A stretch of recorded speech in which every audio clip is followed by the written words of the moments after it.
Terekam kamera nama asli Bunda Korla di paspor saat live IG. Setelah ramai isu mengenai transgender, kini Bunda Korla kembali menjadi bahan perbincangan setelah nama aslinya dalam paspor bocor ke publik.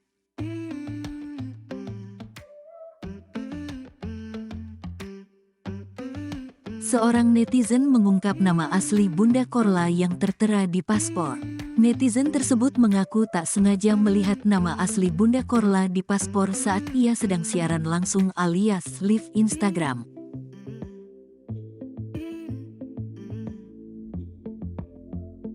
Diketahui, kini Bunda Korla telah kembali ke Jerman setelah beberapa minggu di Indonesia. Meski begitu, sosok Bunda Korla masih ramai diperbincangkan. Satu di antara hal yang menjadi sorotan adalah mengenai rumor transgender. Hingga akhirnya kini terkuak nama asli Bunda Korla yang tertera di paspor. Seperti apa? Ya, kini terungkap fakta baru soal Bunda Korla. Belum lama ini, netizen menemukan nama asli Bunda Korla saat tak sengaja mengintip paspornya. Sebelumnya, netizen membicarakan identitas putri Bunda Korla yang tak pernah terekspos ke publik.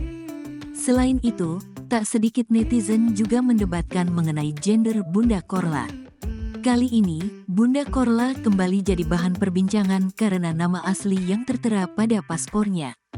Nama asli Bunda Korla pada paspor pertama kali diungkapkan oleh seorang netizen yang tak sengaja mengintip isi paspornya. Yang bilang Bunda laki-laki wajib lihat ini sih, tulis caption akun @lambegosip.